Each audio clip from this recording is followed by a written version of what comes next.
प्रश्न संख्या 89। तुलसी काव्य मीमांसा नामक कृति के रचनाकार कौन हैं? माता प्रसाद गुप्त, उदय भानु सिंह, कृष्णदत्त मिश्र या शिवनंदन सहाय? सही उत्तर है उदय भानु सिंह। उदय भानु सिंह ने तुलसी काव्य मीमांसा नामक कृति की रचना की है। इन्होंने इस कृति में महाकवि तुलसीदास के जीवन और उनसे संबंधित घटनाओं तथा जनश्रुतियों का आलोचनात्मक विश्लेषण किया है।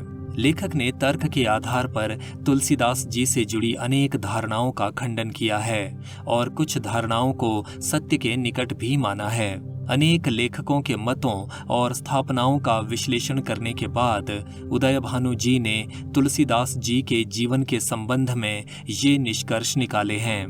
तुलसीदास का जन्म संवत 1589 में हुआ था।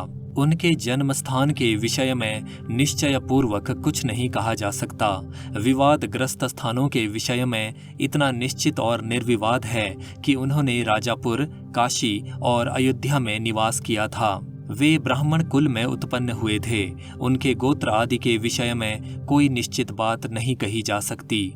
उनके माता पिता के नाम, आर्थिक दशा आदि की भी प्रामाणिक जानकारी नहीं है। तुलसी के जन्म पर उनके माता पिता को परिताप हुआ था। उस परिताप का यथार्थ कारण ज्ञात नहीं है। बचपन में ही उन्हें माता पिता का वियोग सहना पड़ा। उसके कारण के संबंध में कोई विश्वसनीय साक्ष्य नहीं मिलता। उनका बाल्य जीवन अत्यंत कष्ट में बीता। सगे संबंधियों का भी आश्रय नहीं मिला।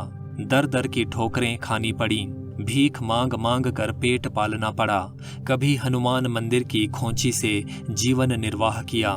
सौभाग्य से उस विपन्नावस्था में उन पर संतों की कृपा दृष्टि पड़ी। संतों के उपदेश से उन्हें शांति मिली। वे राम भक्ति की ओर प्रेरित हुए।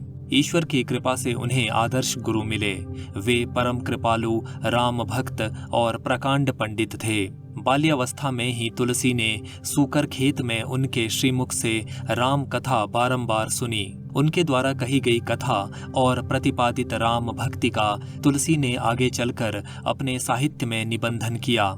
गुरु के नाम और सूकर खेत की स्थिति का अभी निर्धारण अभी तक नहीं हो सका है। उनका विवाह हुआ था। उनकी ससुराल, पत्नी आदि का प्रामाणिक ब्यौरा उपलब्ध नहीं है। उनका विवाहित जीवन आसक्तिपूर्ण था। उनके मन में सहसा वैराग्य उत्पन्न हुआ। इस मोड़ का निश्चित कारण विदित नहीं है। संभवतः संवत 1624-25 के आसपास लगभग 35-36 वर्ष की आयु में उन्होंने गृहस्थाश्रम का त्याग किया। विरक्त तुलसीदास ने चित्रकूट, प्रयाग, काशी, अयोध्या, सीतामढ़ी आदि तीर्थ स्थानों की यात्रा की। कुछ काल तक वे चित्रकूट और राजापुर में रहे। तदनंतर उन्होंने काशी को अपना स्थायी निवास स्थान बनाया। वहां से समय समय पर वे अन्य तीर्थ स्थलों की यात्रा करते रहे। उनके जीवन के अंतिम वर्ष काशी में ही व्यतीत हुए। विरक्त होने पर काशी में निवास करते हुए वे किसी मठ के गोसाई हुए। गोसाई होने पर वे सुखमय जीवन बिताने लगे। गोसाईपन के विरुद्ध भी उनकी अंतरात्मा ने विद्रोह किया। वे सदा के लिए सन्यासी हो गए। तुलसी का वैराग्य निषेधात्मक नहीं रहा। वे साहित्य रचना में प्रवृत्त हुए। विरक्त होने के कुछ ही समय बाद उन्होंने वैराग्य संदीपनी लिखी, जिसमें उनके नवोदित वैराग्य की प्रतिच्छाया दृष्टिगोचर होती है। तदनंतर उन्होंने रामाज्ञा प्रश्न, रामलला नहछू, जानकी मंगल, रामचरितमानस आदि ग्रंथों का निर्माण किया। लोक प्रतिष्ठा के साथ ही उनके भक्त प्रशंसकों और विरोधियों की संख्या भी बढ़ी। उन्हें आदि भौतिक बाधाएं सहनी पड़ी। वे असामाजिक तत्वों से भी त्रस्त रहे। काशी के कट्टर शैवों ने उनको बहुत कष्ट दिया। काशी में उनके कई इष्ट मित्र थे।